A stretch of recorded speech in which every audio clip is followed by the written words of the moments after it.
So good day everybody, today I will be discussing the lesson 2 of our report. My topic are camera shots, framing, and focus. So as you can see, 5 sila kabuok but 3 ra ang ako because naa sa akong kauban ang duha. First, camera shots. The moment that the camera starts rolling until the moment it stops. So no, sabotable raman kayo ang camera shots no, kay naaman tay tagsa-tagsa ka cellphones or basin na amoy camera. So kahibalo na jud mo kung unsa na ang camera shots. Next is extreme wide or long shot. A shot that shows the people or person as a small dots on the landscape. So maklaro naman sa akong example no, ang ako ang bot ipasabot. So ang landscape daw is ang person or ang character is mura na siyang tuldok ana. So mo na siya ang extreme wide or long shot. So next is wide or long shot. So ganina is extreme wide or long shot man to. So kani siya is wide or long shot na lang. So a shot that shows the subject within their surrounding environment. Inyo akong example no. Ang wide or long shot ko no is makita ang surrounding sa subject. So mao na siya. Makita ang palibot sa subject pero naa ka is full shot. A character is framed from head to toe. So kay balo man taon say full shot no kanang whole body, makita ka whole body. Mo na siya ang full shot. Medium wide long shot. A shot that frames a character around the knees and up. So ang medium wide long shot kuno kay knees padung igbaw. So dili na gid siya moubos sa imuhang knees. Mo na siya ang medium wide long shot. Cowboy shot. A shot that frames the cowboy's gun or holster on his hip. So, ang example sa cowboy shot is lalaki siya nga nakasuot og cowboy nga nagkupot og pusil dayon picturean siya. Mao na siya ang cowboy shot. So, ang akong example nga gihatag dira is nala siya kahaghag nga babay. So, mao na siya ang cowboy shot, nagkupot siya og pusil. Sunod is medium shot, a type of camera shot that shows the subject from waist up. So akong gihatag nga example dira is si Jack ug si Rose. So maklaro ra nga medium shot siya. So kana siya nga picture is kato nang naa sila sa Titanic, katong nidupasikoan na ana siya. So mo na siya ang example sa medium shot. Medium close up shot, a subject from just above the head to just below the chest. Ang medium close-up shot is, ang example nga akong gihatag sa medium close-up shot is kanang lalaki nga black beauty. So maklaro sa picture no nga taga diri ra siya kutob ang iyahang pagka-shot. So below the chest, so mao na siya ang medium close-up shot. Close-up shot. The actor's face and shoulder are in focus and little background is usually visible. So, ang close-up shot is mag-focus ra gid siya sa angay fokusan. So, kana siya, akong example dira is, lalaki na siya nga murag nagngisi dira. So, mo na siya ang close-up shot, naka-focus ra siya sa face or sa shoulder or okay ra sa lahi nga picture, okay ra nag-focus siya sa tiil ra, sa kuan, ana. So, mo na siya ang close-up, basta naka-close-up shot. Kanang pang stolen nga pina-zoom, mao na siya. Next is extreme close-up, emphasizing a specific feature or attribute. So, extreme close-up is mao na ni siya ang mag-zoom gani. For example, ang naghila ka, tas ipakita jud ang luha gani. Ingon ana, mao na siya ang extreme close-up. Establishing shot. Shots of buildings or landscape. So, nakabantay mo anang inigdaig sugod sa salida na maginay ipakita nga mga buildings, mga tulay, mga ingon ana. Mo na siya ang example sa establishing shot. Camera shot framing is the place and composition of the subject and your shots. So sa camera shot framing ari na nato ibagay-bagay ang ato ang picturean sa background niya kung unsay ang i-background niya. So for example, mag-pictorial mo. So syempre, og mag-pictorial mo dirang dapita is dapat nindot sa jud na siya og kanang background para angay siya kung asa ibutang dapita ang person ana. So if diri dapita sa left ang person, then angay ra makita ang background. So mo na siya ang camera shot framing bale kanang position gani inana, position sa imuhang picturean inana. Single shot, one subject or one character in the frame. So ang single shot is single ra siya. Siya ra usa sa kamera. Siya ra usa picturean siya, siya ra usa. Mao na siya ang single shot. Two shot. Two known subject or two character in the frame. Then ang two shot pod kay single shot man tong una, siya ra usa, ang two shot pod is duha sila ka buok picturean. Mao na siya ang two shots. Three shots. Three known subject or three character in the frame. So, naapod tayo 3 shots. Naman tayo single shot, 2 shot, nasa tayo 3 shots. So, kay balo naman taon sa single shot o 2 shots. So, kay balo na sad taon sa 3 shots. So, ang 3 shots is tulo sila kabuok picturean. Mao na siya ang 3 shots. Over the shoulder shot. A shot that shows the behind the shoulder of another character. So, na ako dire example sa over the shoulder shot. So, mao na siya akong example kani. Kana. So, makita man siya no nga mura siya ganang ang cameraman naa sa may luyo sa iyahang shoulder. So, mao na siya ang over the shoulder shot bali murag kanang binimog ang shoulder ang picturean, ang kato daing naa pa didto ang picturean. Point of view shot. A shot that shows the viewers exactly what characters see. Ang point of view shot is familiar na kaayo tani kay naani siya sa atong English sa una pa jud, pero point of view lang to, pero kani point of view shot. So ang point of view shot is picture or video kung unsa ang nakita sa tao. For example kani mo na ako nakita, mo sa na makita sa kamera, kung unsa niyang gitan-aw mao na makita sa kamera bali murag ang tao gani kay ang katong camera kana siya. So camera shot focus. The viewer's point of attention controlling their vision by changing and shifting points of view in the camera. So camera shot focus is mao ni siya ang pag-focus na nimo sa camera.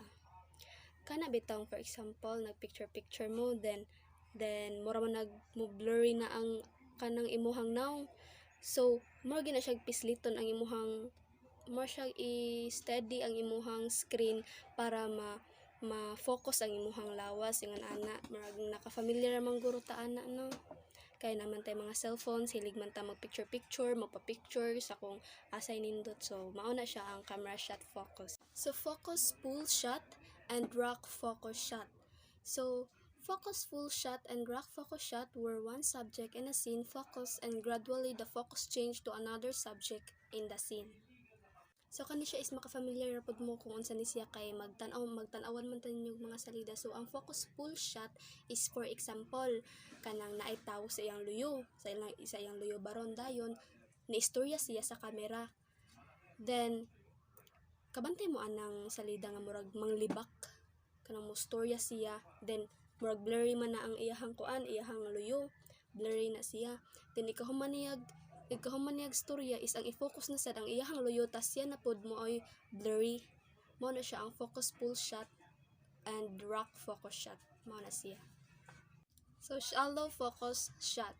The subject is in the crisp focus while the foreground and background scenario are all out of focus. Example ani shallow focus shot is kabantay mo anang mga cameraman kana naara siya sa TikTok kana bitong kanang mga stolen pic nga murag blurry ang ang luyo na gid niya, ang iyang background na jud is blurry na gid tanan kanang siya ra jud usa ang ma-focus or sila ran duha ma-focus bali ang iyahang luyo is wala na jud pareha na sa ko example dira. Mao na siya ang shallow focus shot. So next is deep focus shot. So deep focus shot, everything in the frame is in focus when the audience need to feel the scenery. So, ang deep focus shot is mao na ni siya ang kamong tanan makita sa screen kay kamong tanan kay murag naman may mga reaction nga ipakita. So ipakita mo sa screen inig video na ana nya. If makita na mo sa screen ng kamong tanan, mao na siya ang deep focus shot kay kamong mang tanan ang naka-focus. So last is the shift shot. So the shift shot imitates selective focus, making parts of the image appear in sharp focus while the other parts is out of focus. So, the shift shot mao na siya ang akong gihatag dira nga example. Bisag mga bagay-bagay lang is ma-focus jud siya while ang other ang iyang surroundings is naka out of focus. So mao na siya ang the shift shot. Hi, I am Cordeline. The topic we will tackle next is camera shot angle. So, first of all, what is a camera angle? Simply put, the camera angle specifies the location where the camera is placed to take a shot. The camera's position on the characters can significantly affect the way the audience perceives that respective scene. So let's take a read through at the different camera angles. All in all, there are 10 camera angles as follows. First is the eye level shot. It is a shot at eye level in a neutral perspective. We use this shot as the camera points straight ahead at the same level as the subject's face, well, technically, the eyes. Next is the low angle shot, a shot from a low camera height pointing up at the subject. The superior character will be framed from down low, making them appear strong or in control. Next is the high angle shot, a shot from a high camera height pointing down at the subject.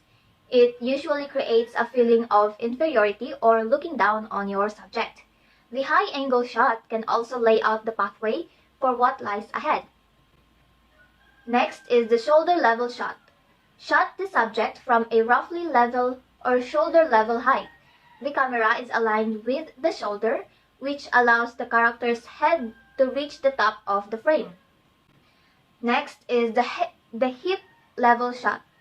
Shot the subject from roughly waist high height, and that's why it's also known as a cowboy shot, because we can think of hip level shots without seeing a gun, holster, and the enemy ahead in the distance. Then the ground level shot. Shot from the ground level, capturing what's going on the ground where the subject stands on it, and it shoots everything on the ground. The Dutch or tilt shot. The camera is slanted to one side, creating a sense of disorientation. Think of the Dutch angle as emphasis for any tense or subjective moment. It's a great way to amplify whatever emotion, mental state, or suspense you're bringing to the scene. The bird's eye view or overhead shot. Shot from up above, looking down on the subject and the scenery surrounding it, creating a great sense of scale and movement. When the cameras are almost 90 degrees above the subject, then it is the bird's eye view or the overhead shot. Next is the aerial or helicopter shot. This is the last camera angle shot. Shot from way up high, taken from a helicopter or drone, establishing a large perspective of the scenery. And now, let's dive deep into the camera movement. So what is a camera movement? It modifies the relationship between the subjects and the camera frame and changes the audience perspective in terms of space for better and more remarkable storytelling. So there are tons of camera movements that filmmakers use to set the tone of the film. We're going to break down the basic types of camera movement in filmmaking that are achievable with a phone, so that the next time you're shooting, you understand the implications of what you are doing.